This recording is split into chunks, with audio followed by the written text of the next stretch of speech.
only his first, Mustafa, was not of his beloved Roxolana. And so, as he sent his chief vizier, Rustam, to lead his army south, his mind was not at ease.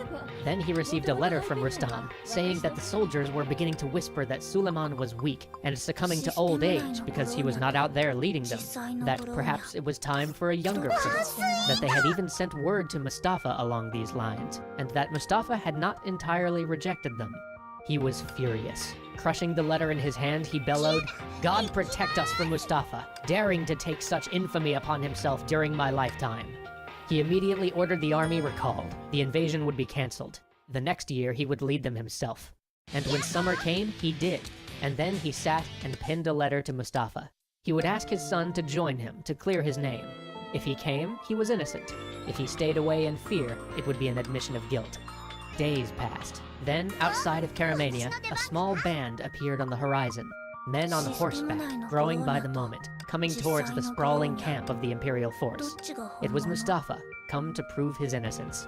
As the sun set, Mustafa was summoned to his father's tent. He lifted the heavy flap and entered alone. Immediately, he was set upon from all sides, while from behind a curtain his father watched in silence.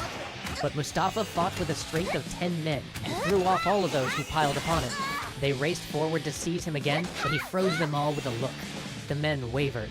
Perhaps they were about to join this young warrior, so proud and alive. But then Suleiman stood and peered over the curtain with a glare of such fear and rage that the men all threw themselves upon Mustafa again. This time he could not shake them off. Once he was pinned, one of the men seized a nearby bowstring and strangled him to death. They then threw the body in front of the tent for all to see. But even as they did so, the black rage passed, and he, Suleiman, sank back down into his chair and wept. He would pay many times for this decision. So would his empire. So would the entire Ottoman world. For one decision sometimes decides 1,000 other choices. Now he had no option but to kill Mustafa's son, his own grandson, and so he sent men to Bursa to deliver the order.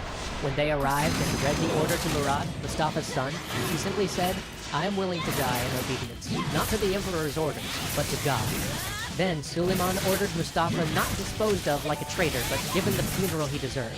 For a week he lay in state in the Hagia Sophia, but he did nothing to assuage his guilt. And then word came that Jehangir, sick, weak, beloved Jehangir, favorite of all his sons, succumbed to grief. For he had loved Mustafa and looked up to him, and now at last followed him into death. And he was left with but 2 sons. But even as he campaigned in Persia, his decision caused other ripples. Mustafa's death led the 2 remaining sons to quarrel more. He could see them both beginning to compete for power. His campaign in Persia proceeded like the last one, with the Safavids retreating and burning the land. This allowed him time to think. He would separate his sons, move them both farther from the capital. He would never be able to achieve a complete victory against the Safavids.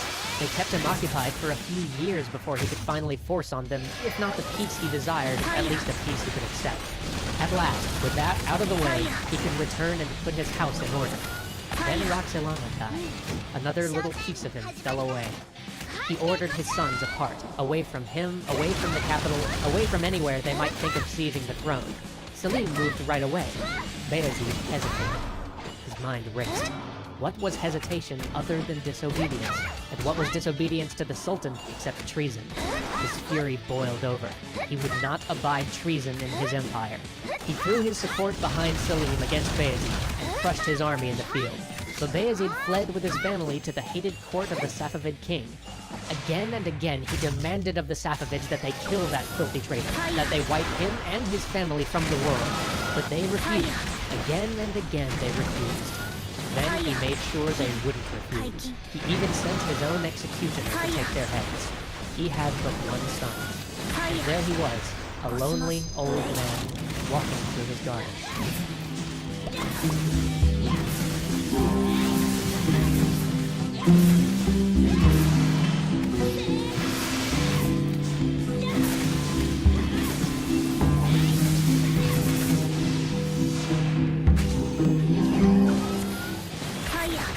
Sultan! Sultan! Someone was calling for him. It shook him from his reverie. There was a report for him. News from Malta.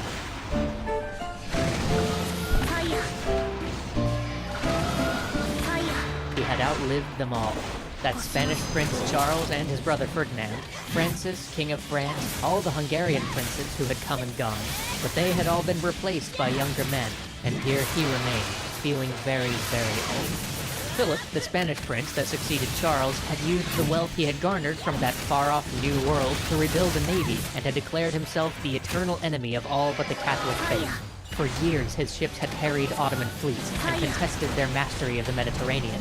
While his successes were limited, they emboldened other enemies of the court.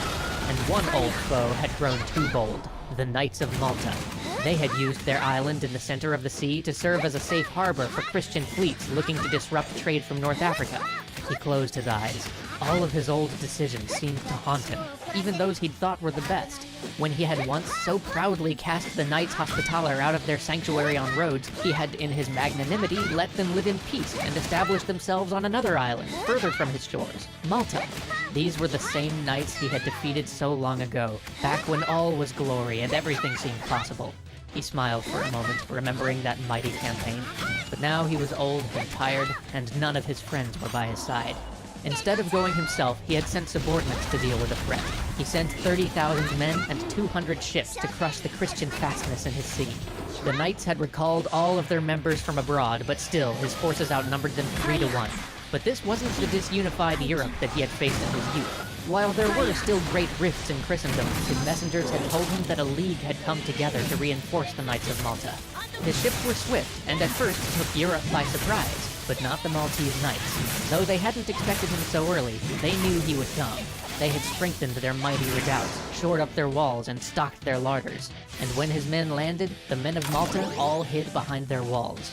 The land itself was his, only the 3 great fortresses of St. Elmo, St. Angelo, and St. Michael defied him.